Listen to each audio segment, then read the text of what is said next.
Factory में भीषण आग लग गई है। इसके अलावा बता दें इज़ेवस्क की ड्रोन फैक्ट्री में आग को लेकर खबर सामने आ रही है। यूक्रेनी सेना पर ड्रोन हमले का शक जताया जा रहा है। अवदीव्का का प्रतिशोध हो सकता है ये हमला, ये माना जा रहा है। तो इस वक्त की ये बड़ी खबर जो वॉरजोन से सामने आ रही है, यूक्रेनी सेना पर ड्रोन हमले का इस पूरे मामले में शक जताया जा रहा है। तो ये बड़ी खबर, अवदीव्का का प्रतिशोध भी हो सकता है ये हमला। इधर युद्ध के मैदान में आज बहुत बड़ा टर्न आ गया। यूक्रेन का एक और इलाके पर रूस का कब्जा हो गया। अवदीव्का पर रूस का कब्जा हुआ तो ज़ेलेंस्की सेना को वहां से उल्टे पांव भागना पड़ा और इसी के साथ कीव विजय का मार्ग प्रशस्त हो गया। पुतिन सेना अब कीव के साथ साथ यूरोप में एटमी प्रलय लाने की तैयारी कर रही है। यूरोप के कई देशों पर हमला करने का प्लान है। इससे दहशत में आए नेटो ने रूस के खिलाफ नई रणनीति तैयार करनी है।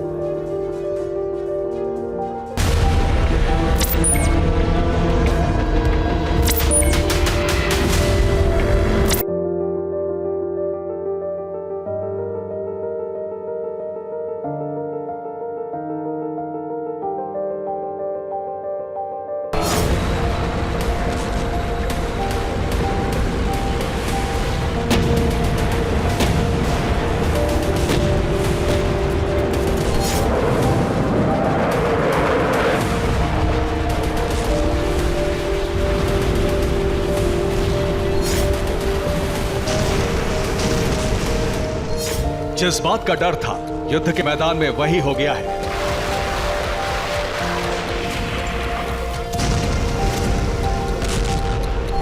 जिस बात की आशंका कई दिनों से थी वही सच हो गया है।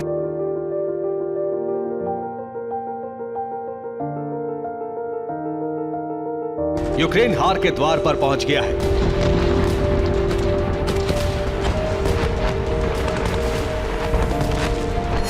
रूस के सामने यूक्रेनी सेना किसी भी वक्त हथियार डाल सकती है।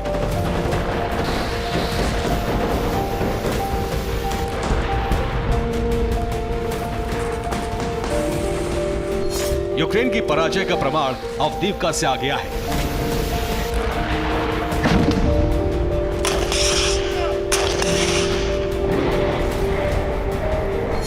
अवदीव्का में यूक्रेन की हार हो गई है और रूस विजयी हो गया है।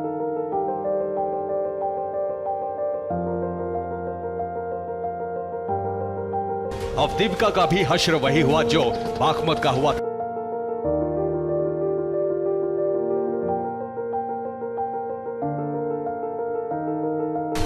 यहां रूस और यूक्रेनी सेना में कई महीनों तक भीषण जंग चली। पुतिन पलटन के सामने ज़ेलेंस्की सेना टिक नहीं पाई। नतीजा यह हुआ कि उसे अवदीव्का छोड़कर भागना पड़ा।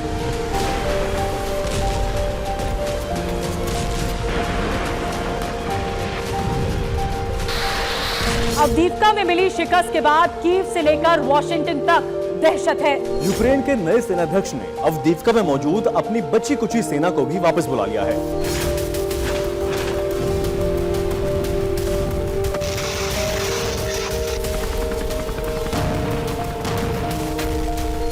और इस तरह से अवदीव्का पूरी तरह से रूस के कब्जे में आ गया है। पुतिन आर्मी ने अवदीव्का में रूसी ध्वज फहरा दिया है।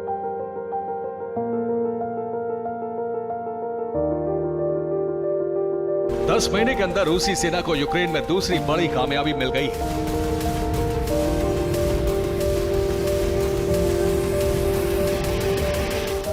पिछले साल मई में रूस ने बाखमुत जीत लिया था और अब अवदीव्का पर विजय का परचम फहरा दिया है।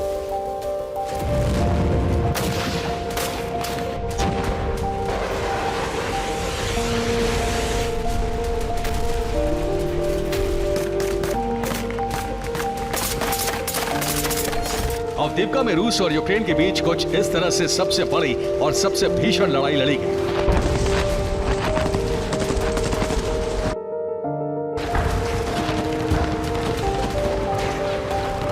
अवदीव्का को बचाने के लिए यूक्रेनी सेना ने हर उस प्लान पर काम किया जो उसके वॉर कमांडर्स को समझ में आया। यहां तक कि रूसी धरती पर गोरिल्ला घात भी किया गया।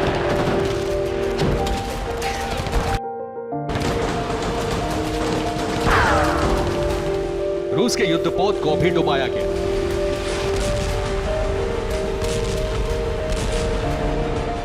लेकिन यूक्रेन अपनी जमीन को बचा नहीं पाया। 24 घंटे के अंदर रूसी सेना ने अवदीव्का में 70 बार भीषण हमले किए।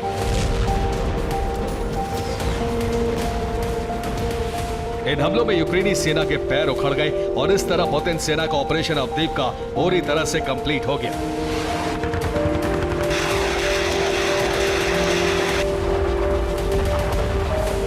सवाल यह है कि अवदीव्का की जीत इतनी बड़ी और अहम क्यों?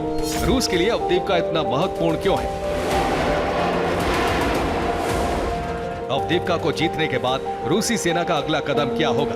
इस सवाल का जवाब है कि आने वाले वक्त में रूसी सेना न सिर्फ पूर्वी यूक्रेन पर कब्जा कायम कर लेगी, बल्कि उसके लिए कीव जीतना भी आसान हो जाएगा।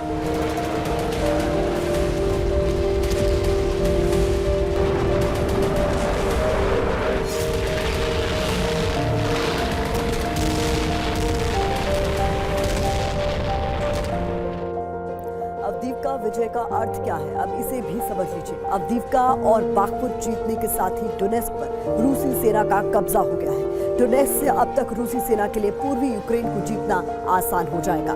लुहांस्क पर रूस का पहले से ही कब्जा है। खार्किव, ज़पोरिजिया, मेलिटोपोल, खेरसों और ओडेसा में रूसी सेना मजबूत स्थिति में है। यहाँ रूसी फौज भीषण हमले करते हुए आगे की ओर बढ़ रही है। आने वाले वक्त में खार्किव से लेकर ओडेसा तक रूसी सेना एक लकीर खींच देगी। पूर्वी यूक्रेन में जो इलाके आपको मैप पर नजर आ रहे हैं, उस पर रूस का कब्जा हो जाएगा और इस तरह से पुतिन सेना यूक्रेन को दो खंड कर देगी। जिस दिन रूसी सेना ये करने में कामयाब हुई, उसी दिन उसके लिए कीव फतह का रास्ता आसान हो जाएगा। यही वजह है कि अवदीव्का पर विजय के साथ ही कीव समेत नाटो देश टेंशन में आ गए।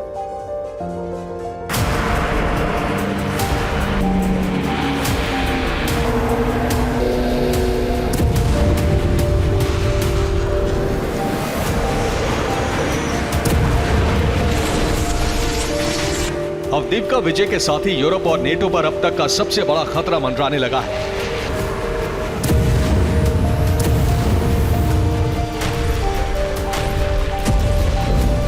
पुतिन सेना ने यूरोप के साथ साथ नेटो देशों में एटमी प्रलय लाने की तैयारी कर ली है।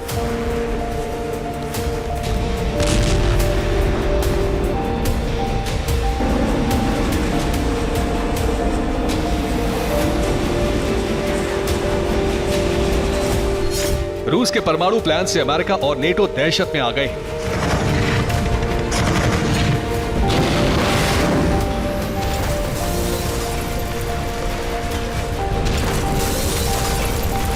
अवदीव्का जीतने के बाद क्रेमलिन ने अपनी फोर्स को नेटो के खिलाफ जंग लड़ने का आदेश जारी कर दिया है। क्रेमलिन के आदेश के बाद पुतिन की परमाणु सेना का एक्शन शुरू हो गया है। नाटो पर हमले की तैयारी तेज हो गई है।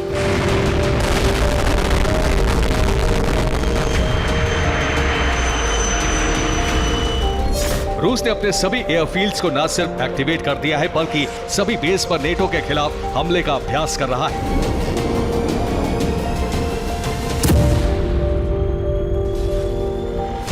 रूसी एयरफोर्स अगले 7 दिनों तक अपने सभी एयरफील्ड पर इसी तरह से परमाणु हमले की प्रैक्टिस करेगी।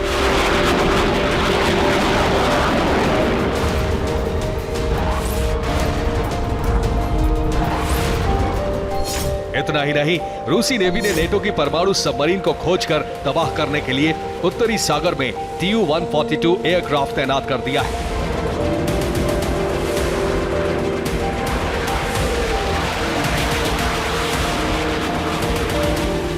Tu-142 long range anti submarine aircraft है। इसकी फ्लाइट रेंज है 5000 किलोमीटर, यानी ये एक बार में 5000 किलोमीटर तक उड़ान भर सकता है।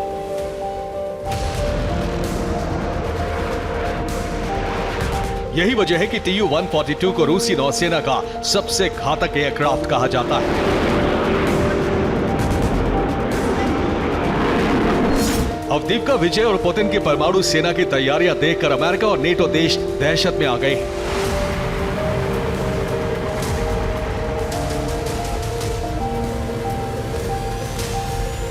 पुतिन के परमाणु प्रलय को रोकने के लिए उन्होंने भी जंग और बचाव की तैयारी शुरू कर दी है।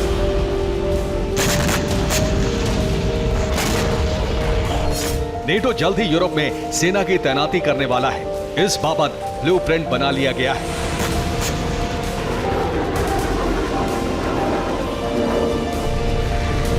Putin and the whole world should know, if any adversary were to attack us, our NATO allies would back us. and if Putin were to attack a NATO ally, the United States will defend every inch of NATO territory. Britain Europe में nuclear base बनाने जा रहा है। रूस की सीमा से सटे यूरोपीय देशों में नेटो ने 1000 बंकर भी बनाने का फैसला किया है।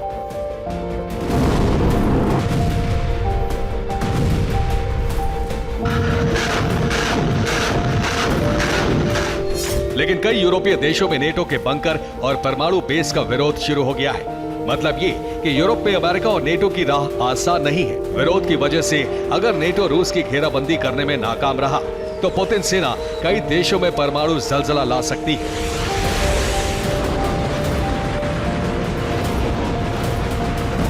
Bureau report, TV9 Bharatvarsh.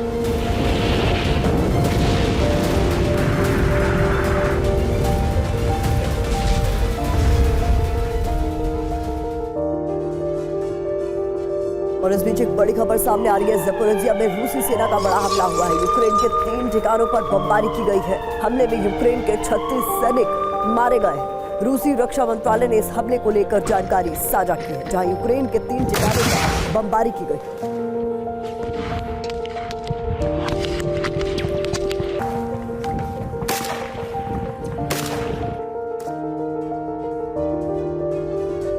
Avdiivka पर रूस की जीत यूक्रेन की सेना के लिए प्रेसिडेंट ज़ेलेंस्की के लिए किसी सदमे से कम नहीं थी। लिहाजा अवदीव्का हार से बौखलाए ज़ेलेंस्की ने गुरिल्ला युद्ध नीति से रूस पर हमले का प्लान बनाया। और जानते हैं, इसके लिए ज़ेलेंस्की ने रूस के 9 शहरों को टारगेट किया और फिर सिलसिलेवार अंदाज में ताबड़तोड़ प्रहार किया। आपको बता दें कि यूक्रेन ने इस काउंटर ऑपरेशन के लिए 6 स्पेशल कमांडो ब्रिगेड और 6 विध्वंसक हथियारों का इस्तेमाल किया। आखिर कैसे, देखिए।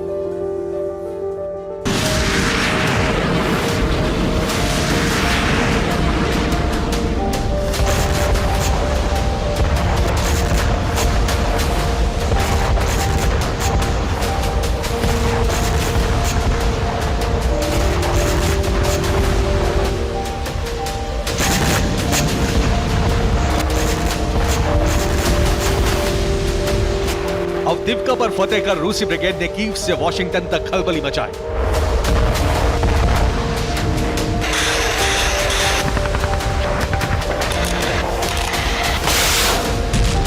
अवदीव्का को अपने कंट्रोल में कर पुतिन ने अपने हथियारों की ताकत दुनिया को दिखाई।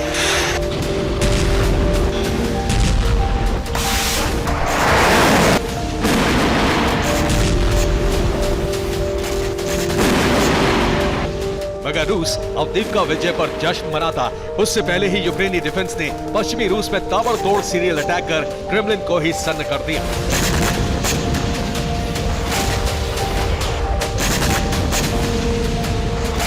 जी हां, अवदीव्का हार के बाद ज़ेलेंस्की ने सेना के तमाम अफसरों के साथ हाई लेवल मीटिंग की और इस मीटिंग के बाद रूस पर गुरिल्ला युद्ध नीति से हमला करने की प्लानिंग की गई।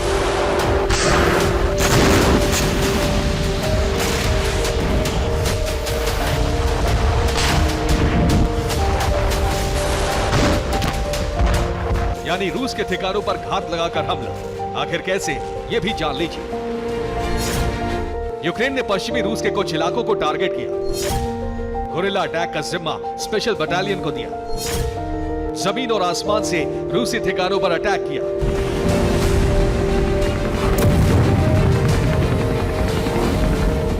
ज़ेलेंस्की ब्रिगेड ने बिना किसी को भनक लगे पश्चिमी रूस के अलग अलग शहरों पर बारूदी कोहरा मचाने की फूल प्रूफ रणनीति बनाई।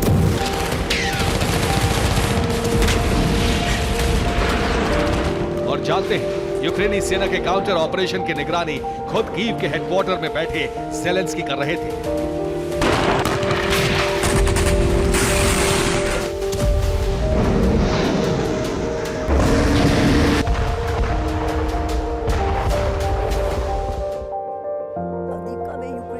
की हार ज़ेलेंस्की बर्दाश्त नहीं कर पाए और इस हार का बदला लेने के लिए ज़ेलेंस्की ने एक गुरिल्ला जाल तैयार किया, जिसके तहत पश्चिमी रूस की 9 लोकेशन को टारगेट करने का प्लान बनाया।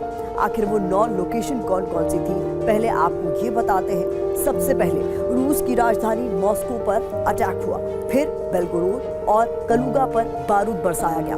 इतना ही नहीं, यूक्रेनी आर्म फोर्स ने कुर्स्क, ब्रियांस्क और वोरोनिश में भी प्रचंड तबाही मचाई।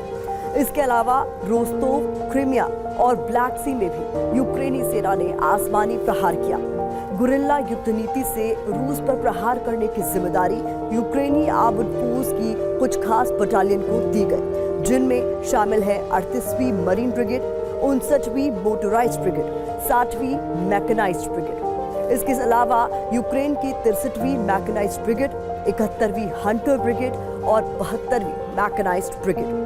ज़ेलेंस्की की सेना ने इस काउंटर ऑपरेशन के लिए खास तरह के एडवांस्ड वेपन का भी इस्तेमाल किया और हथियारों की इस फहरिस्त में सबसे बड़ा नाम है storm shadow cruise missile, GLSDB guided bomb और FPV कामिकाज़ी ड्रोन।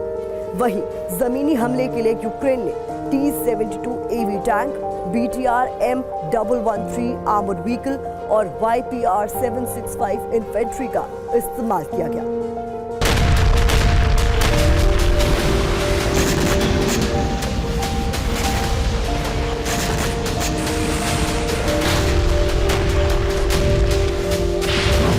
इसी गुरिल्ला जान की मदद से यूक्रेन आर्म्ड फोर्सेस ने मॉस्को से बेलगोरोद तक, कालुगा से रोस्तोव तक और ब्रियांस्क से कुर्स्क तक भीषण तबाही मचाई।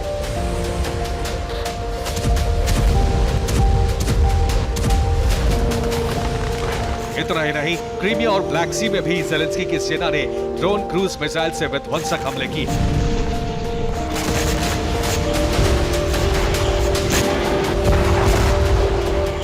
यूक्रेन का यह पलटवार युद्ध के लिहाज से बेहद जरूरी था, क्योंकि अगर यूक्रेन रूसी ठिकानों पर हमला नहीं करता, अगर पश्चिमी रूस के तमाम इलाकों को नहीं दहलाता, तो जिस तरह पुतिन की फौज ने अवदीव्का में रूसी झंडा फहराया, ठीक उसी तरह यूक्रेन के कई और शहरों, प्रांतों पर रूस का कंट्रोल हो सकता था।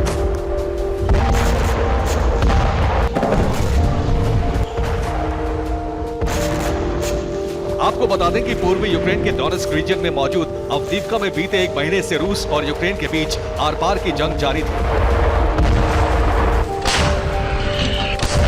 कभी रूस हमला करता तो उसका पलटवार यूक्रेन भी करता।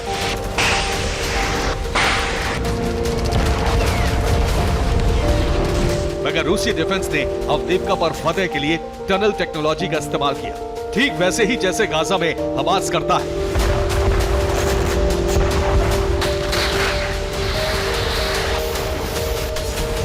जी हां, अवदीव्का में रूसी सेना ने सुरंगों का नेटवर्क तैयार किया। सुरंगों की लंबाई 3 मीटर से लेकर 3 किलोमीटर तक थी। टनल में बिजली, पानी जैसी सुविधाओं की व्यवस्था की गई। रूसी सेना ने सुरंगों में वॉर रूम और हथियार डिपो भी बनाए।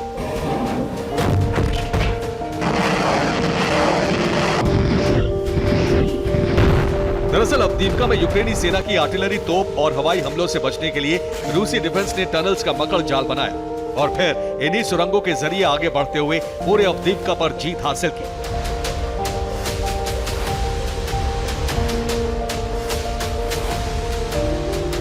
लेकिन अवदीव्का हार से बौखलाए ज़ेलेंस्की ने रूस पर भी ताबड़तोड़ प्रहार किया। हालांकि रूस ने भी यूक्रेन के हमले का जवाब देते हुए पूर्वी यूक्रेन के इलाकों में KH-69 क्रूज मिसाइलों से धावा बोला।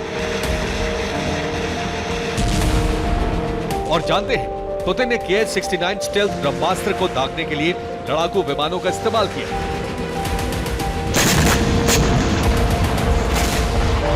बस फिर क्या, रूसी हमलों के बाद यूक्रेन ने पश्चिमी देशों से हथियारों की मांग की है। हथियारों की खेप जुटाने के लिए ज़ेलेंस्की फ्रांस तक पहुंच गए हैं। दरअसल अवदीव्का में यूक्रेन की हार के बाद यह आशंका जताई जा रही है कि जल्द ही यूरोपियन यूनियन यूक्रेन को लॉन्ग रेंज मिसाइलों की सप्लाई कर सकता है। इतना ही नहीं, फ्रांस और जर्मनी के साथ ज़ेलेंस्की नया सैन्य सौदा कर सकते हैं।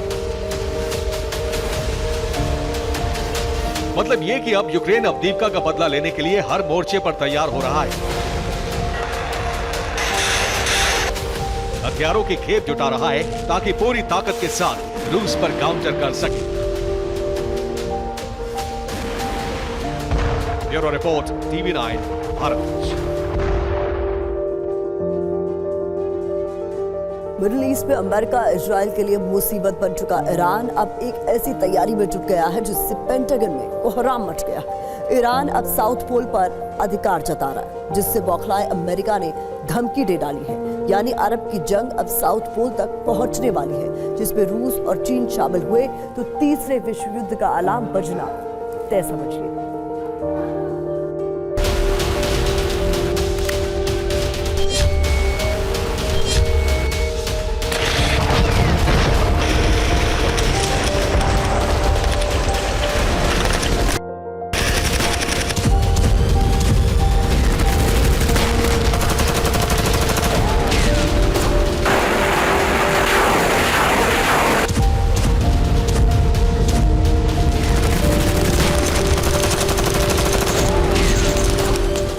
अरब में घिरा अमेरिका अब ईरान की एक और चाल में फंसने जा रहा है। लाल सागर में जहां विध्वंसक जंग हो रही है, अब उसका दायरा बढ़कर अंटार्कटिका तक जा पहुंचा है। अंटार्कटिका यानी साउथ पोल, जिसकी दूरी ईरान से 13,555 किलोमीटर है, वहां लगातार बर्फीले तूफान आते रहते हैं।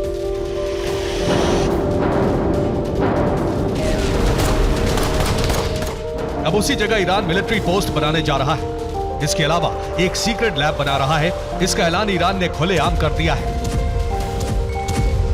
हालांकि साउथ पोल पर अभी तक किसी का कब्जा नहीं है, लेकिन ईरान पहला देश है जो वहां कब्जे की बात कह रहा है।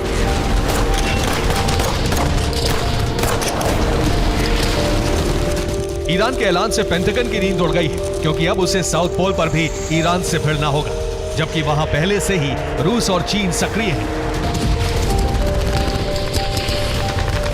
अभी तक सिर्फ 3 देश वहां अपना बेस बनाने में जुटे हैं, जिसमें रूस काफी वक्त से काम कर रहा है, जबकि अमेरिका और चीन भी उसी कतार में है। ईरान ने ऐसे वक्त में साउथ पोल पर कब्जे की बात कही है जब अमेरिका यूरोप और मिडिल ईस्ट में फंसा हुआ है। यानी ईरान ने मौका भांपा है कि किसी तरह साउथ पोल के युद्ध में उलझाकर अमेरिका को तबाह कर दिया जाए। ईरान की प्लानिंग है कि अगर अमेरिका साउथ पोल के युद्ध में कूदा तो उसे मिडिल ईस्ट में नुकसान उठाना पड़ सकता है। इसके अलावा यूक्रेन के जरिए रूस को बर्बाद करने का अमेरिका का प्लान फेल हो सकता है। ईरान की इस प्लानिंग में चीन और रूस भी शामिल हो चुके हैं, जो हर कीमत पर अमेरिका से सुपर पावर का तमगा छीनना चाहते हैं।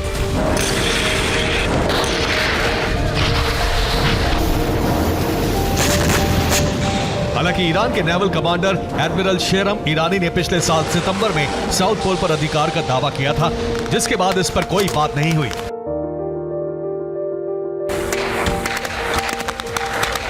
लेकिन अब कतर में रखे गए ईरानी फंड में से अमेरिका ने $6 अरब से रोक हटा दी है।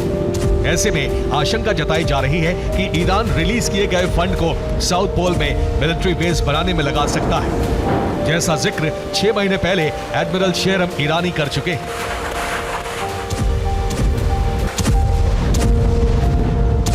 हालांकि अमेरिका ने खुलकर नहीं कहा है, बल्कि इस बारे में जब सवाल पूछा गया तो अमेरिकी विदेश विभाग के प्रवक्ता ने कहा, ऐसा नहीं हो सकता। कतर में रखे गए ईरान के धन का इस्तेमाल अंटार्कटिका में किसी भी गतिविधि के लिए नहीं किया जा सकता।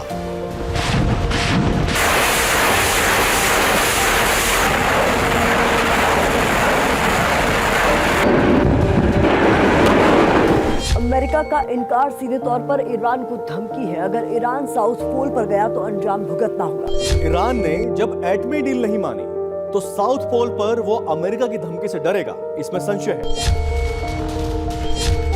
और ये बात अमेरिका समझ चुका है कि अब ईरान बेकाबू हो चुका है। अगर ऐसा नहीं होता तो लाल सागर से ऐसी तस्वीरें सामने नहीं आती। ईरान ने टास्क फोर्स पर हमले के लिए हूती को हथियार देकर तबाही मचा दी है। हालात ऐसे हैं कि हूती से मुकाबले के लिए अमेरिका को पश्चिमी देशों को बुलाना पड़ा है। इसी तरह इराक सीरिया में अमेरिकी ठिकानों पर ईरानी प्रॉक्सी ने ताबड़तोड़ हमले करके बता दिया है कि अब अमेरिका का अरब में रुकना मुश्किल है। जबकि अभी अमेरिका यूक्रेन और इजराइल दोनों को हथियार दे रहा है। सोचिए, जब साउथ पोल पर कब्जे की जंग शुरू होगी तो बर्फीले तूफान के बीच अमेरिका फंस जाएगा। इस बीच रूस ने अंटार्कटिका में एक स्टेशन भी बना लिया है, जिसका नाम वोस्टॉक है। यह साउथ पोल पर बेलारूस और रूस का जॉइंट ऑपरेशन है, जिसे पिछले महीने 28 जनवरी को शुरू किया गया।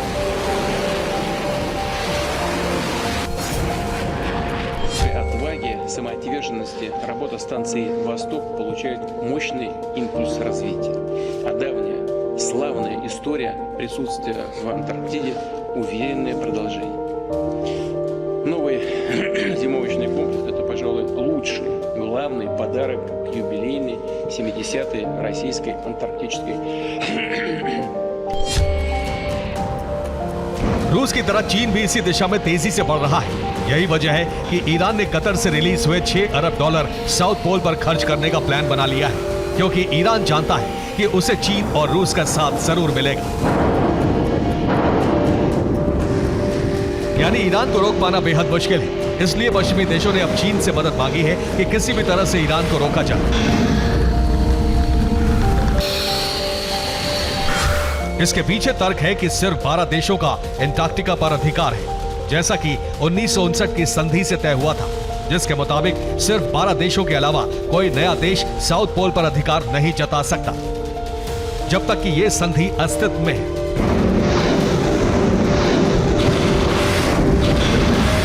जबकि इस पर ईरान के प्रेसिडेंट इब्राहिम रईसी की तरफ से कहा गया है, हम अपने पैसे को जहां चाहे खर्च करें, हम इसके लिए स्वतंत्र हैं। साउथ पोल पर हमारे अधिकार जताने से किसी संधि को खतरा नहीं है। ईरान की योजना वहां मिलिट्री स्टेशन के साथ साइंस लैब भी खोलने की है। ईरान के इस कदम को दुनिया भर के रक्षा विशेषज्ञ तीसरे विश्व युद्ध का ट्रिगर बता रहे हैं, क्योंकि अमेरिका किसी भी सूरत में साउथ पोल पर ईरान की दस्तक बर्दाश्त नहीं करने वाला। इस बीच यह भी समझना जरूरी है कि आखिर साउथ पोल को लेकर बात तीसरे विश्व युद्ध तक क्यों जा सकती है। इसके पीछे की वजह है साउथ पोल पर अकूत कुदरत का खजाना। एंटार्क्टिका में पड़ने वाले दक्षिणी सागर में नेचुरल गैस का भंडार है, वहां हाइड्रोकार्बन का भंडार है। साउथ पोल पर रिसर्च करने वाले वैज्ञानिकों ने बताया है कि एंटार्क्टिका में 500 बिलियन टन तेल का भंडार है, जबकि 300 से 500 बिलियन टन नेचुरल गैस है। 135 बिलियन टन तेल दक्षिणी सागर में ही है। इसके अलावा कोयले, हीरे, सोना, दूसरे मिनरल्स और धातुओं का अकूत भंडार है।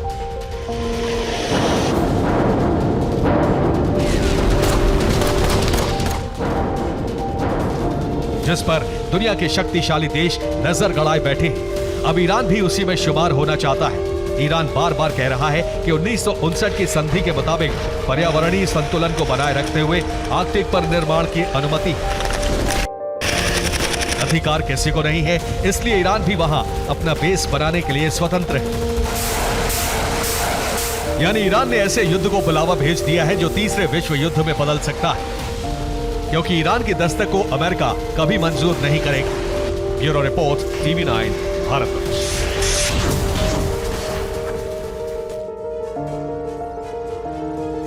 और इस बीच बड़ी खबर सामने आ रही है, लाल सागर में हूती का बड़ा हमला हुआ है। डेनमार्क के शिप पर मिसाइल से हमला किया गया। हूती ने 4 बैलिस्टिक मिसाइलें दागी। अमेरिकी सेंट्रल कमांड ने इस बारे में जानकारी दी।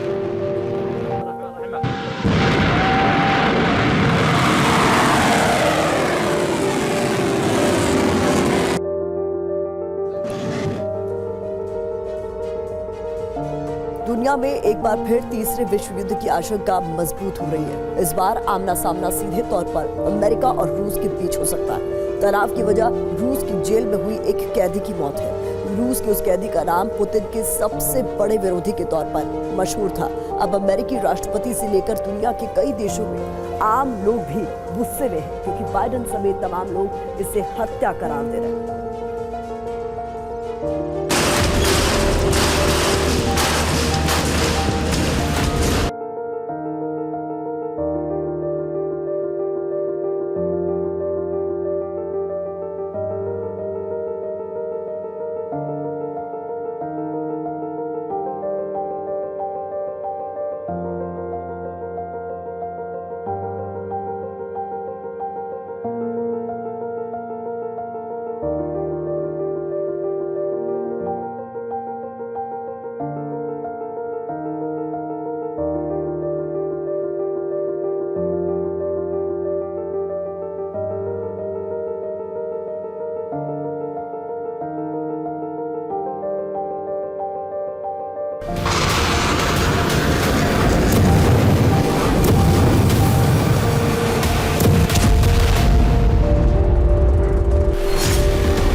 एक मौत जिसकी चर्चा पूरी दुनिया में है।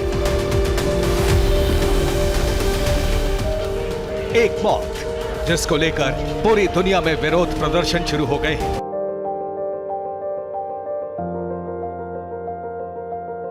एक मौत जो रूस और अमेरिका की जंग की वजह बन सकता है, लाखों लोगों की मौत का कारण बन सकता है, दुनिया को विश्व युद्ध की आग में झोंक सकता है।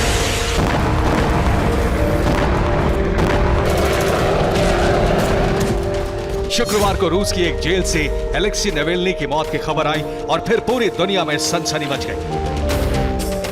मॉस्को, सेंट पीटर्सबर्ग, जॉर्जिया में विरोध प्रदर्शन शुरू हो गए। पुलिस और प्रदर्शनकारियों में झड़पें होने लगी। विरोध की आग ये साबित करती है कि नावल्नी जेल में रहकर भी कैसे लोगों के दिलों में बसे थे।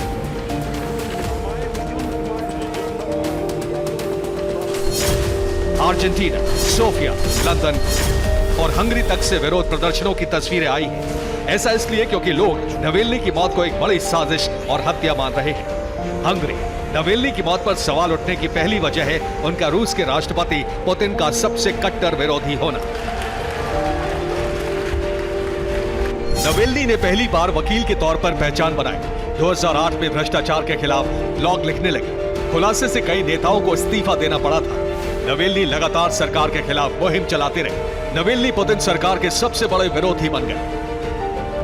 नावल्नी ने किसी और से नहीं बल्कि पुतिन और सरकार से अदावत ली थी, लिहाजा उन्हें ठिकाने लगाने का मिशन भी शुरू हुआ।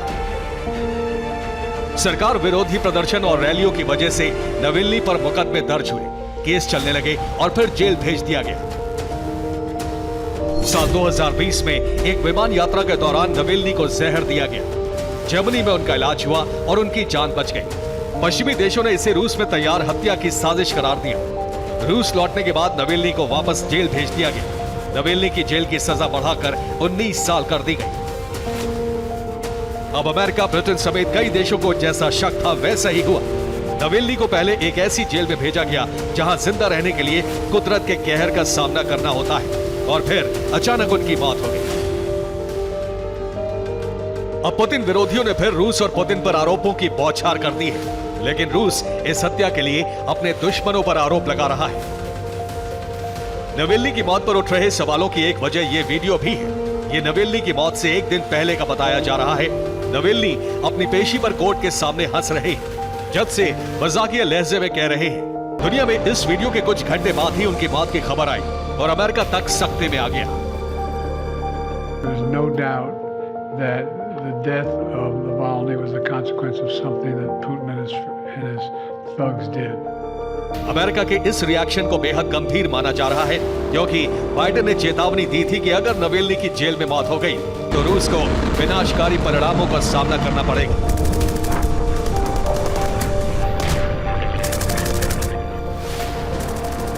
There were no actions being taken against Russia. तो सवाल है कि क्या अब अमेरिका को रूस पर हमले का सही और सटीक बहाना मिल चुका है? क्या बाइडेन नावल्नी के प्रति लोगों की सहानुभूति का पूरा फायदा उठाएंगे और रूस पर हमला करेंगे? नेटो देशों और अमेरिका के सहयोगी देशों में भी माहौल गर्म है। Qu'elle les y condamne à mort, à l'instar de M. Navalny. As Canadians and as a country, to continue to stand up against Putin. We should hold Putin accountable for this.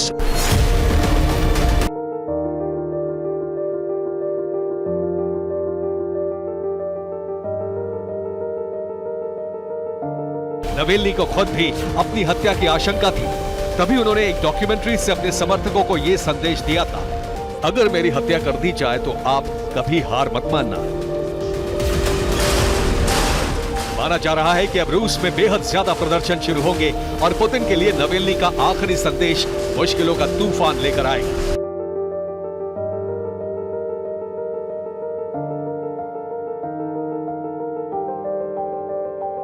लेकिन हैरानी की बात है कि रूस नावल्नी की मौत पर सफाई देने के बजाय पश्चिमी देशों पर आरोप लगा रहा है।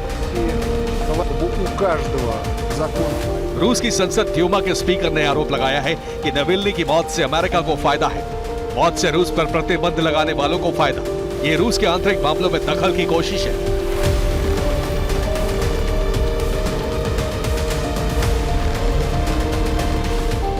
रूस की तरफ से यूक्रेन पर भी आरोप लगाया गया है। रूस का दावा है कि यूक्रेन ने नेटो देशों से मदद लेने के लिए नवेल्नी की हत्या करवाई है। सच क्या है खुलासा नहीं हुआ है, लेकिन तमाम आरोपों के बाद मौत की कई थ्योरी सामने आई है।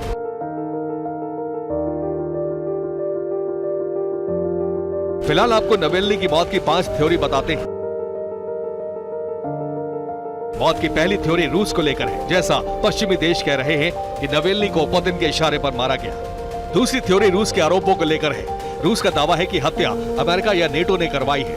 आरोप यूक्रेन पर लगाया जा रहा है। रूस का दावा है कि नवेल्नी को ज़ेलेंस्की ने मरवाया ताकि नेटो से मदद मिल सके। एक दावा यह भी है कि पुतिन की छवि को खराब करने के लिए विरोधियों ने यह हत्या करवाई है। रूस में चुनाव करीब है, इसलिए शक है कि विरोधियों ने पुतिन को बदनाम करने के लिए कत्ल की साजिश रची।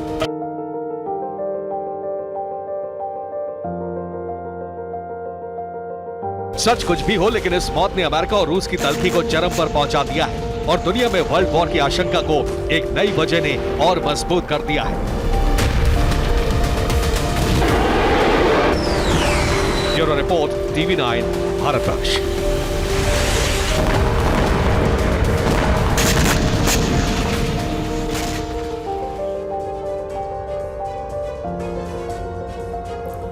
नवेल्नी की मौत के बाद अब उनकी पत्नी ने भी आशंका जताई है कि उनकी भी हत्या हो सकती है, क्योंकि नवेल्नी की मौत को वो क्रेमलिन के इशारे पर हत्या करार दे रही है। वैसे भी जिस जेल में नवेल्नी बंद थे उसे जेल ऑफ डेथ कहा जाता है, क्योंकि वो जेल इतनी खौफनाक है, वहां से आज तक कोई भी कैदी जिंदा वापस नहीं आया है।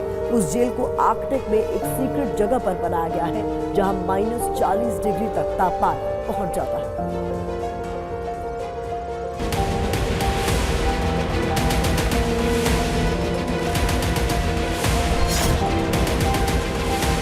पुतिन के कट्टर विरोधी अलेक्सी नेवेल्नी की मौत का राज अभी खुला नहीं है। इस बीच उनकी पत्नी ने भी अपनी जान को खतरा बता दिया है। Я хочу призвать все мировое сообщество, всех находящихся в этом зале, людей во всем мире, чтобы мы вместе сплотились и победили это зло, победили ужасающий режим. क्रेमलिन के आदेश पर नवेल्नी के साथ ऐसा हुआ। मुझे डर है कहीं अब मेरी बारी तो नहीं। मेरे बच्चों को कौन संभालेगा? उन्हें पुतिन के खिलाफ साजिश रचने के आरोप में जेल की सजा सुनाई गई थी।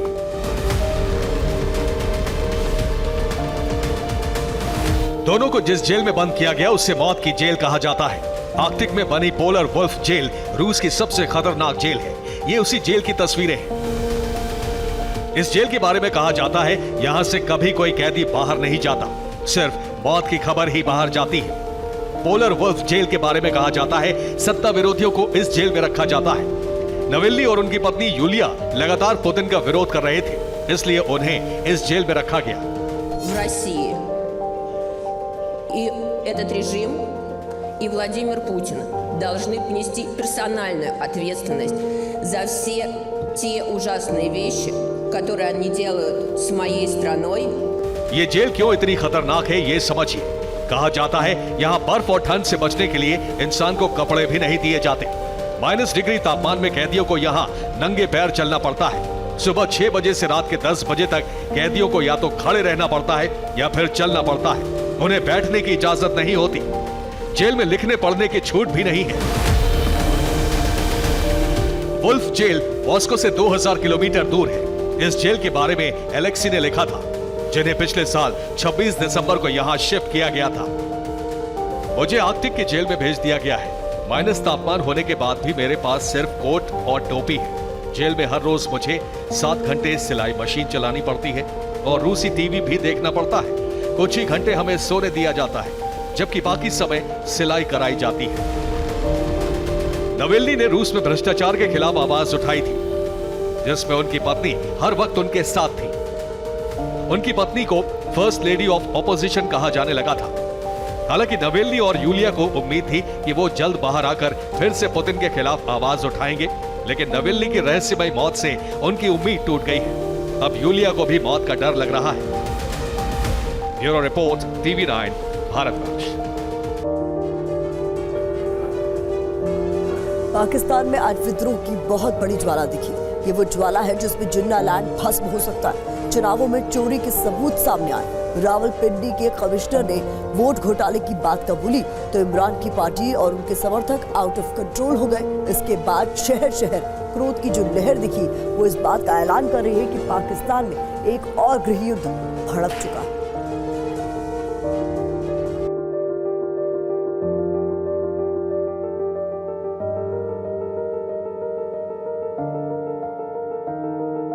क्रांति की ये वो आग है जिसमें जिन्ना का मुल्क जलने को बेताब है।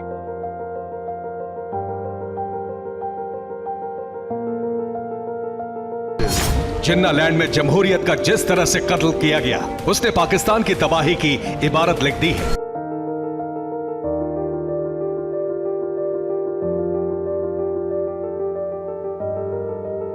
आक्रोश की ये वो लहर है जो पाकिस्तान पर कहर बनकर टूट रही है। इस्लामाबाद से लेकर रावलपिंडी, कराची से लेकर लाहौर, मुल्तान से लेकर पेशावर तक इनकलाब का शोर सुनाई पड़ रहा है।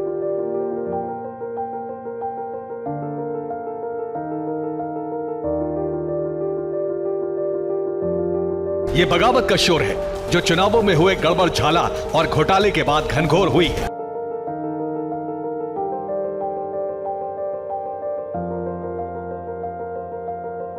इमरान की पार्टी पीटीआई और इमरान समर्थित पार्टियों ने पूरे पाकिस्तान में जबरदस्त प्रदर्शन किया।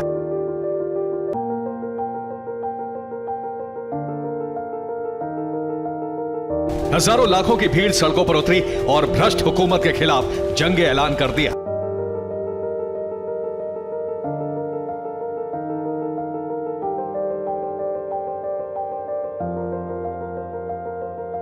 पुलिस और पब्लिक में कई शहरों में खूनी संघर्ष हुआ।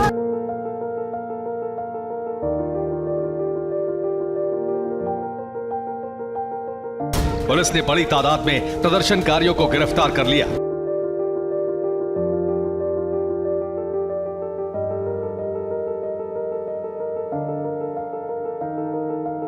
इलेक्शन कमीशन के खिलाफ जो महिलाएं प्रदर्शन कर रही थी उनके साथ कैसा सलूक हुआ उसकी गवाही ये तस्वीरें दे रही हैं।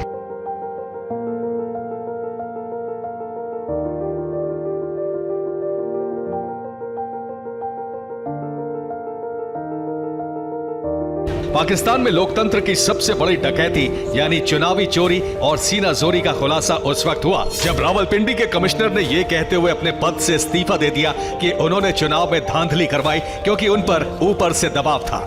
रावलपिंडी के कमिश्नर ने जमीर का हवाला देते हुए इस्तीफा दे दिया तो जमीयत इस्लामी के जीतने वाले उम्मीदवार हाफिज नईम ने यह कहते हुए अपनी सीट छोड़ दी कि उन्हें जिताने के लिए खुलेआम धांधली की गई है। मतलब ये कि जिस चुनावी भ्रष्टाचार के आरोप थे उसकी कलई खुल चुकी है। ऐसे में पाकिस्तान में विद्रोह की ऐसी आग भड़क चुकी है जिसे शांत करना ना तो वहां के हुकूमत के बस की बात है और ना ही फौज की।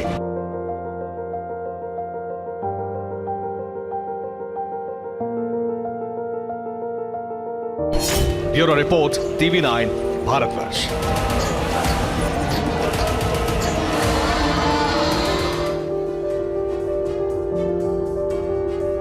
जापान में रविवार को ज्वालामुखी में धमाके से दहशत मची थी। इसके बाद फिर बुधवार को एक और ज्वालामुखी में विस्फोट हो गया। धरती में मची हलचल ने जापान को सतर्क कर दिया। 16,000 फीट की ऊंचाई तक उठ रहे धुएं के गुबार ने भी खतरे का संकेत दिया। अगर ज्वालामुखी विस्फोट का सिलसिला आगे बढ़ा तो 6 लाख लोगों को घर छोड़ना पड़ सकता है।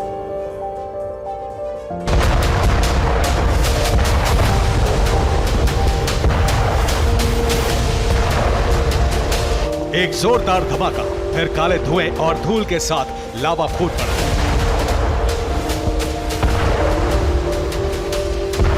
चंद मिनटों में ज्वालामुखी से निकला धुआं आसमान में 16,000 फीट की ऊंचाई तक गया और फिर ज्वालामुखी के आसपास एक काला डरावना धुएं का बादल नजर आने लगा। जापान में यह धमाका सकुराजिमा ज्वालामुखी में हुआ। एक्सपर्ट्स के मुताबिक आसमान में ज्वालामुखी से निकला धूल और धुआं कई दिनों तक रह सकता है।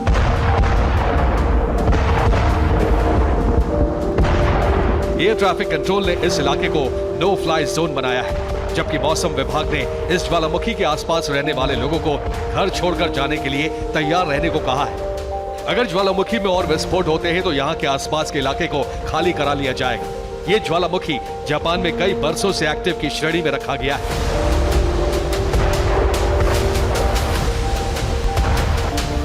अक्सर इस ज्वालामुखी में धमाके होते रहते हैं, लेकिन इतना बड़ा धमाका कई बरसों के बाद हुआ है। रिपोर्ट के मुताबिक साल 2020 में भी इस ज्वालामुखी में ऐसा ही धमाका हुआ था।